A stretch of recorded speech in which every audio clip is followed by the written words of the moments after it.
now saying tonight? This is ABC World News Tonight with David Muir.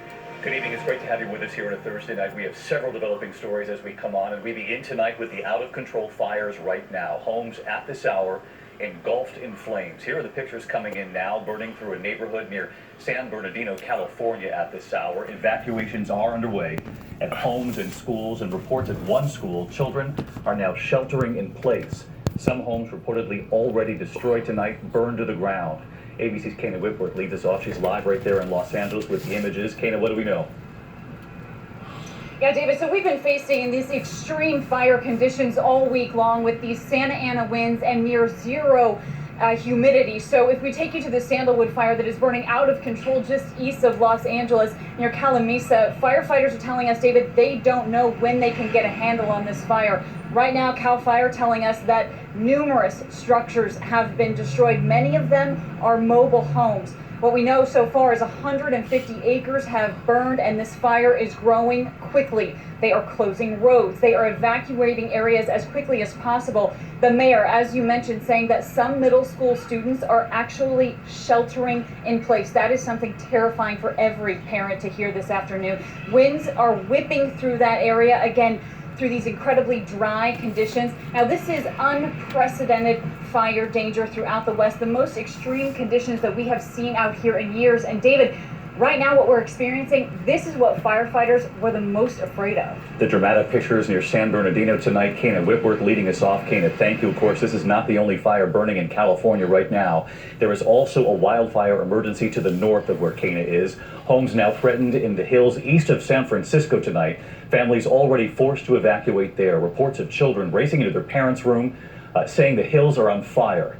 Millions have already been without power. We have reported on that, a preemptive move by the power companies so that the lines will not spark any more fires. ABC's Will Carr on that part of the story tonight. Tonight, Diablo winds fanning fires across Northern California. The Merrill fire forcing families from their homes in the middle of the night. My daughter came running into my bedroom screaming the hill is on fire.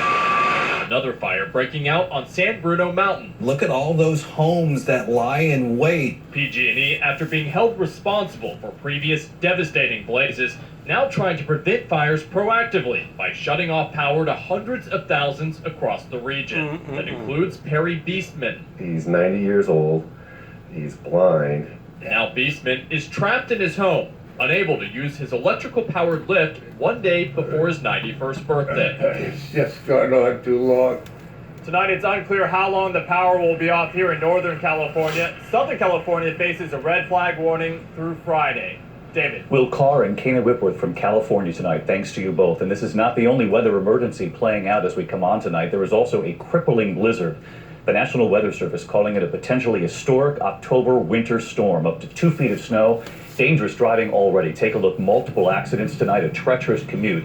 That's I-25 in Colorado. And a 60-degree drop in just the last 24 hours in Denver. ABC's Clayton Sandell from Denver tonight. Wow. The season's first winter blast tonight, causing a lot of slipping, sliding, swerving, and smashing. Snowy roads from Rapid City, South Dakota to Billings, Montana. Colorado commuters caught on Interstate 25 needed help from firefighters. Even their big trucks skidding on the icy pavement. The cold burst striking less than 3 weeks after the official end of summer. Temperatures in Denver nosedived overnight 50 degrees from a balmy 80 to 30. At Denver's airport, more than 100 flights canceled, more than 700 delayed. And David, blizzard warnings are now going up in the plains, and it's still very cold. It could fall to 15 degrees here tomorrow, and if that happens, it would be the largest two-day temperature drop in 6 years. David? Whiplash in Denver and in the middle of the country tonight. Clayton, thank you. So how long will the red flag warnings last in California? And what about this major winter storm? We're also following the nor'easter in the east. So let's get to meteorologist Rob Marciano. He's tracking it all. And again, another busy night, Rob. Will continue until he says all terrorists are neutralized. The assault is facing worldwide condemnation, in part because it's not just an offensive, it's a settlement campaign. Turkey is sending in Arab militias that would displace the Kurds from their homes permanently. And there are growing fears about these detention camps holding tens of thousands of ISIS fighters and their families. Kurdish officials now warn some ISIS members have probably already escaped because Kurdish troops had to rush to the front lines. U.S. forces have taken custody of at least 2 high-profile ISIS detainees accused of murdering American journalist James Foley and dozens of other foreigners. U.S. troops here in Syria are on their bases monitoring the situation, and they say so far they're seeing more Turkish-backed militias than Turkish troops, and that worries them. Lester? Richard Engel in northern Syria tonight. Thanks, Richard. President Trump's eldest son, Donald Trump Jr., is sparking some controversy tonight with a paid speaking appearance at a college campus in Florida. Kristen Welker has that story. It's back to school for the president's son, Donald Trump Jr., set to speak at the University of Florida tonight. But the guest of honor greeted with mixed reaction and even protesters.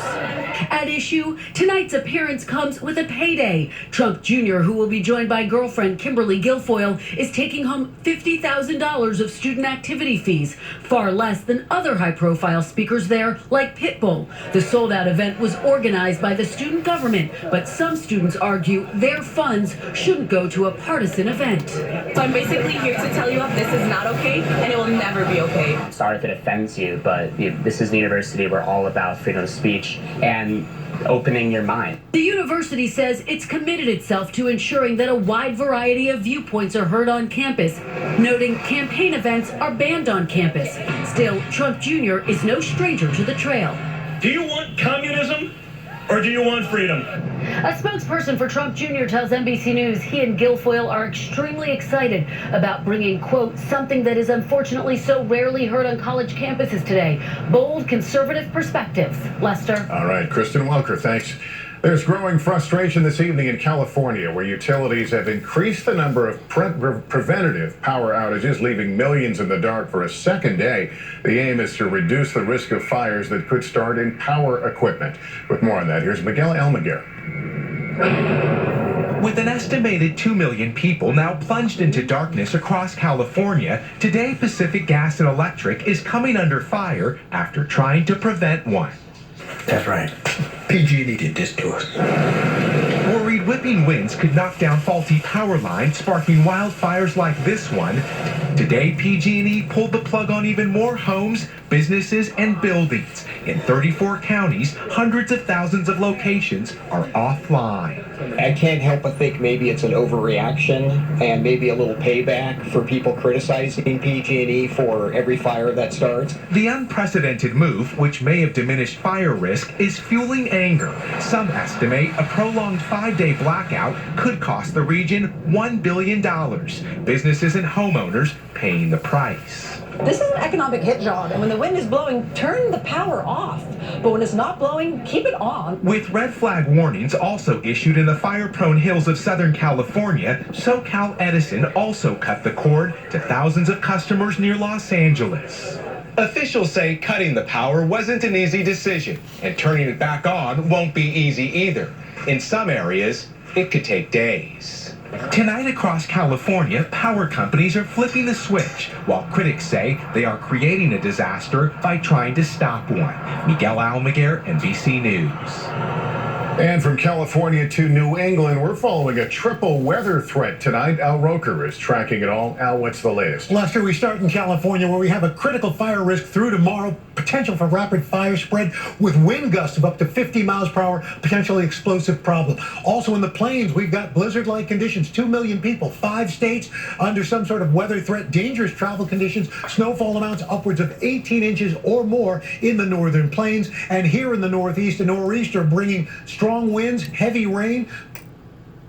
He's saying it's tricky to investigate a political rival. Yes or no? Well, look, this is what we're going to get into. The Senate Intelligence Committee is having an investigation. But the question is it appropriate for a president Look, I to think be we are going to have an investigation, and it's a nonpartisan investigation. It's a nonpartisan investigation.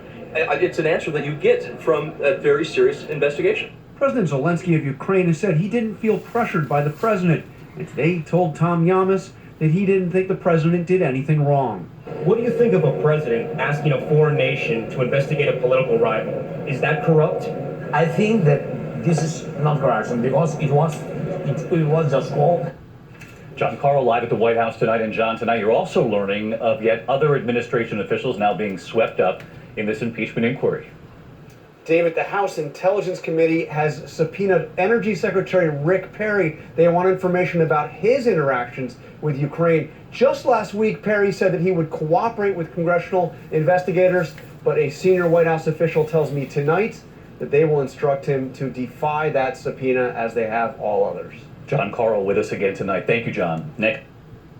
Executives tweet supporting protests in Hong Kong. The backlash in China has been ISIS, and then they help secure those ISIS fighters. Well, tonight, Turkey releasing images of their jets taking off for airstrikes. The Kurds with their own images of what they say is the destruction in Syria where they live. And of course, caught in the middle, civilians now fleeing for their lives. Late today, President Trump was pressed on what the U.S. should do, knowing that the president talked to the president of Turkey right before all this happened. ABC's Ian Pannell from the region again tonight. Tonight, Turkey's army pounding Kurdish targets in northern Syria. The US-backed allies who lost 11,000 soldiers in the war against ISIS are now fighting for their lives and homes. Facing attack from the air and on the ground, Turkish-backed militias seen barreling their way into Syrian villages. At least 23 Kurdish fighters killed, and now reports children on both sides of the border among the dead. But the Turkish president defiant, tonight warning Europe that if it calls this an invasion, he'll open his borders and send 3.6 million refugees their way. Already tens of thousands are on the move. We met Najat Suleiman and her family. She says they fled after seeing civilians and children targeted in the strikes. She asked us, why did the Americans flee? Her 11-year-old son Mustafa lost his voice after hours of screaming in fear. With a strained voice, he tells us he was afraid for his life. This is just the second day of bombing, and already you've just seen people by the side of the road. They were in a van, they've got no belongings with them, they've got nowhere to go, they've got nowhere to stay. We watch them clamber into the back of a passing truck and head off. With nowhere else to go, they say they'll sleep in the desert. After this assault was launched, the president called it a bad idea. But that came just days after the White House announced the Turks were moving in and US forces were moving out of the area. The president pressed again late today. I hope we can mediate, John. I hope we can mediate. Would you support sanctions? I don't think we want to go back in. Let's see what happens. We are going to possibly do something very, very tough with respect to sanctions and other financial things. The US is now moving a number of high-value ISIS detainees out of the country, including 2 of the so-called Beatles, who were responsible for the execution of more than 24 Western captives. Now local officials are warning that the fighting here means an increased risk of a mass ISIS breakout. David? Ian Pannell live from the region again tonight. Ian, thank you. Back here at home now, and a very difficult day for the people of El Paso. The alleged gunman who drove more than 600 miles from outside Dallas to El Paso, he was in court for the first time. Seen on surveillance images at the entrance to that Walmart where 22 people were killed in August. ABC's Marcus Moore from Texas on what happened in that courtroom today. The man accused of murdering 22 innocent people stoic while being led into a packed El Paso courtroom. Wearing a sport coat and glasses, Patrick Crucius said little as some of the families of his alleged victims watched. The Allen, Texas native pleading not guilty to capital murder charges. Go! Come on! In August, police say the 21-year-old drove 600 miles to El Paso, just minutes from the U.S.-Mexico border, armed with an assault-style weapon. Panicked shoppers diving under tables for cover. After surrendering, El Paso's police chief telling David that Crucius was open about his intentions. Was it the makeup of this community? Was it your proximity to the border? I think both. What drove him? Was it hate? Apparently so. Police say Crucius told authorities he drove to this border town because he wanted to kill as many Mexicans as he could. The alleged gunman is expected back in court on November 7th, and David, some of the victims are still in the hospital recovering from their injuries. David? Marcus Moore tonight. Thank you, Marcus. We have new details tonight after that attack on a German synagogue. We have now learned that there were 10 Americans among those barricading themselves inside. The gunman was seen firing down the street, reloading several times, and today he was flown by helicopter to appear before a judge. Prosecutors say he had 9 pounds of explosives in his car. There is still much more ahead on World News Tonight this Thursday. The images coming in now of the school bus overturning a high school football team on the way to a game when the bus flipped on its side. First responders on the scene right now. Also, the pictures coming in tonight, the alarm near New York's Times Square late today after an explosion. Injuries reported. We'll have more on that in a moment. And the bus driver facing charges tonight, seen cursing, then getting physical with a child, slamming on the brakes. He saw that child go into the windshield. What authorities are saying about this tonight. A lot more news ahead. I'll be right back. This is Houston, Texas, the city with the most millennials living. To help. Fidelity and its rivals are working very hard these days to lure more customers with lower cost products and services. And Fidelity also recently unveiled plans to offer higher yields in money market funds for its 21 million accounts. Meantime, the 68 million Americans who receive Social Security benefits are going to get a 1.6% increase in their monthly checks next year. That's equal to about $23 a month for someone who receives the average monthly benefit of $1,460. The percentage increase is more than the average over the past decade, but it is also the lowest raise that they've gotten in the past 3 years. The cost of living adjustment is determined by the Consumer Price Index. Last night, we talked about General Electric freezing pension benefits for 20,000 of its salaried workers and then offering buyouts to 100,000 former employees who haven't started drawing their pension. There is no question that planning for retirement is a lot trickier than it used to be, with the gradual demise of pension plans, record low interest rates, and higher stock market volatility. Joining us tonight to talk about the changing nature of retirement planning, we welcome back Liz Weston, a certified financial planner and personal financial expert at NERD. The victim has not been identified. The FBI now working with local investigators to figure out who she is and whether there could be more victims out there. Gary Schwartz, NBC News. All right, up next tonight, a devastating crash caught on camera. The Ferrari flipping over and over. A champion athlete thrown from that. Prevagen is the #1 pharmacist-recommended memory support. Can't even quite tell on that. Anna, and enter your license plate, answer a few questions, and our techno wizard. I just didn't tell them what they volunteered. Driver in Mesa, Arizona, now facing charges tonight after what the driver can be seen doing on that bus. Here's ABC's Marcy Gonzalez. Tonight, this Arizona school bus driver facing charges after a ride that left the parents of the children on board outraged. Police say 50-year-old Jamie Tellez became upset when a boy threw a piece of paper and missed the trash can. Tellez soon slamming the brakes.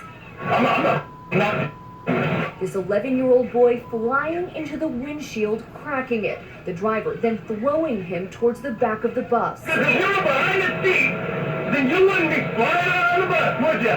You are the biggest bitch. You know that? State your name and date of birth. Jamie Tellez, 12/8/68. Tellez now facing charges that include child abuse and reckless driving. The boy who was thrown was injured but is okay. The driver was placed on leave. The school district calling the behavior inexcusable and recommending termination. David? Marcy, thank you. When we come back tonight, the concern late today near New York's Times Square, a manhole explosion. There are injuries reported. And more on that school bus carrying a high school football team flipping over. This is... It reduces redness so dramatically that it... Keep things balanced out. Really important, maybe a little bit in cash. That diversification is what's important. If you try to go all one way or all another, you're going to either take too much risk or you're going to wind up not overcoming inflation, and your buying power is eroded over time. Some good meat and potatoes advice from Liz Weston. Free speech dispute with China. Chinese TV refused to show a preseason game in Shanghai between the Los Angeles Lakers and Brooklyn Nets. Fans were given flags to wave in support of the communist state. Tension started last week when the GM of the Houston Rockets tweeted support for anti-government protesters in Hong Kong. In Germany, another gold medal performance for Simone Biles. She won her 5th title in the all-around. She now has 22 medals at the World Championships. One behind men's gymnast Vitaly Sherbo for the all-time record. It was fitting that Biles ended the floor routine by pretending to drop the mic.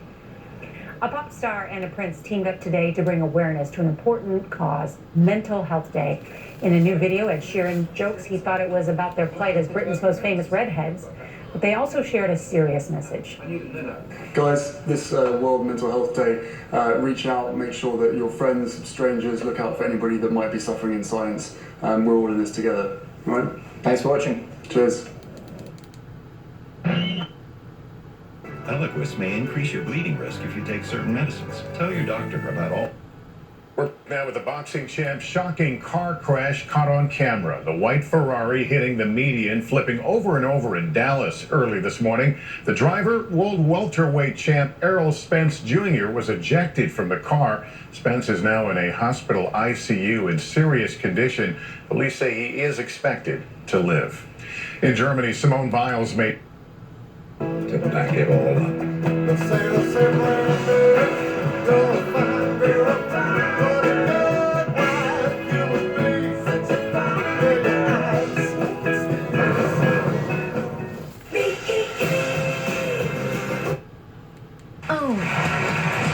Already so your HIV can be controlled with fewer medicines while taking Dovato.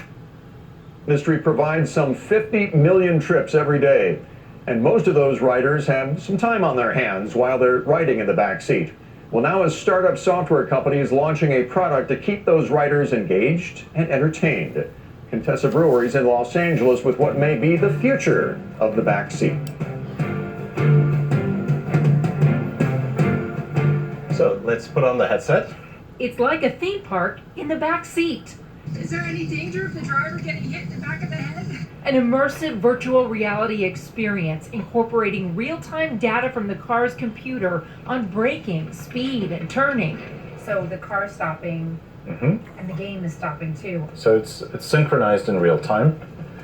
So when the car accelerates, your virtual experience accelerates. So it's way more immersive, and it reduces motion sickness as well. Holoride CEO Nils Volny is in a proof of concept phase, partnering with Ford and Universal Pictures for a Halloween experience this month at Universal Hollywood. Volny hopes to have his software installed in vehicles by 2021, incorporating gaming, entertainment, even education. A lot of people want to work while they're on the go, but if they get motion sick,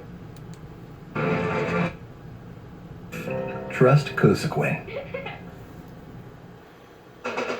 At Fidelity, we believe virtually any size cup holder and adjust to fit virtually. Creators, Discovery, Disney, Universal. Ford is particularly interested in what customers have to say after experiencing the Holoride for Halloween here at Universal. As we're getting to more connectivity in the vehicle, we're interested in learning about the types of experiences that our customers are interested in. Holoride will incentivize car makers to make the software standard in their vehicles and share revenue with them. Porsche is exploring the options, as are Mercedes and Daimler and Audi, which launched Holoride and still owns a 10% stake in the company. In a statement, Audi tells us in-car entertainment and gaming harbor enormous potential for transforming a route. They're out to get your Medicaid. As have blood, liver, and nervous system problems, serious allergic reactions, and new or worsening heart.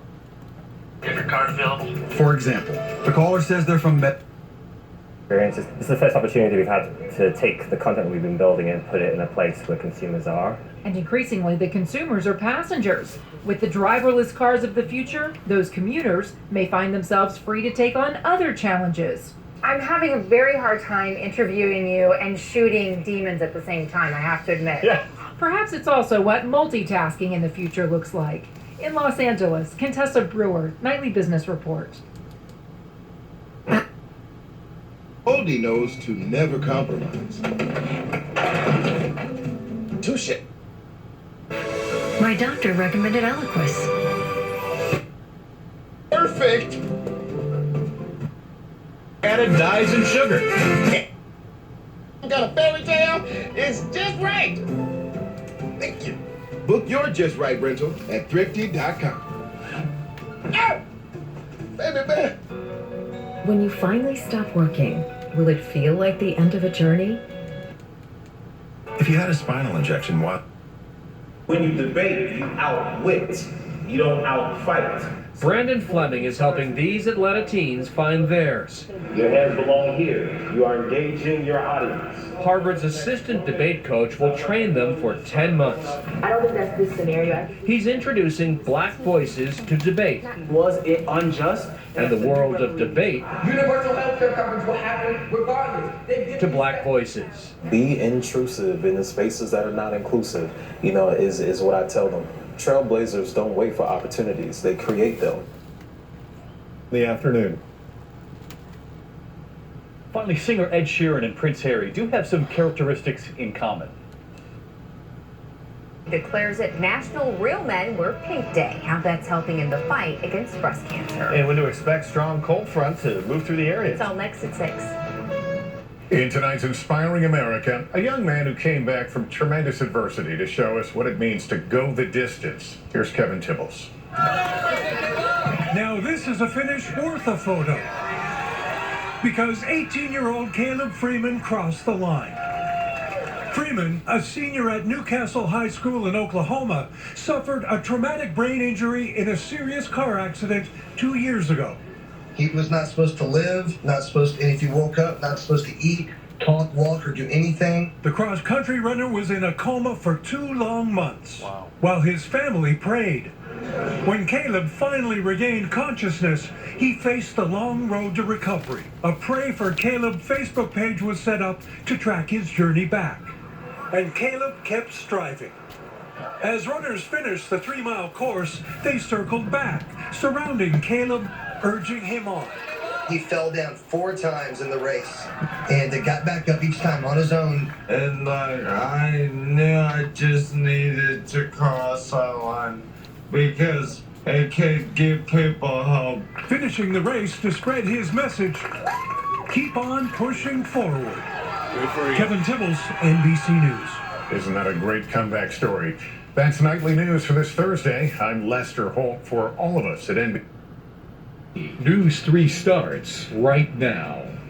Keeping yourself and farmers safe while sharing the road. Plus, consolidating pensions, the plan the governor says will save money.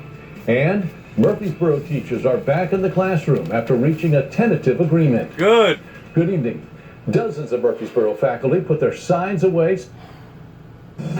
We're tracking active weather for your Friday. Meteorologist Noah Berggren is fine-tuning your forecast. And Noah, how will the cold front impact Friday plans? It's going to be very cold if you're going to be outside at Friday night football games. Yes, you will need a winter jacket, hat, and gloves. As temperatures will be plummeting down into the 30s tomorrow night. For the meantime, we have some clouds moving in from the west. Here's the motion on the radar. Must be doing with Ukraine and the other Baltic nations. Really late out there, a lot of food for thought given the scandals and the levels. Senator Klobuchar, thanks for coming back on the beat. Well, thanks. Watch, President Trump will be in my state claiming he can win it tonight, which he can't. I will not let that happen, but that's where he is tonight, and it's his first rally since this investigation opened. Amy Klobuchar sort of anti-plugging the Trump rally. Anti-plugging, that is exactly right. Senator, I got to go to Hardball. Thank you again. Hardball is up right now. At that same hotel just last month. These 2 men were arrested as they were about to leave the United States with one-way tickets. Here's what President Trump said late this afternoon. I don't know them. I don't know about them. I do. But I don't know. Maybe they were clients of Rudy. You'd have to ask Rudy. I just don't know. One possible problem for the president, all the photos like this, President Trump with one of the men after dinner at the White House back in May, another one from July of last year with the other Giuliani associate, another one, here's both of them with Trump, Giuliani, and Vice President Mike Pence. Evan Perez is out front in Washington to begin our coverage of this breaking development. But he don't know them. Oh, man. Good luck to all of us. Shalom. Thanks for listening to my viewers.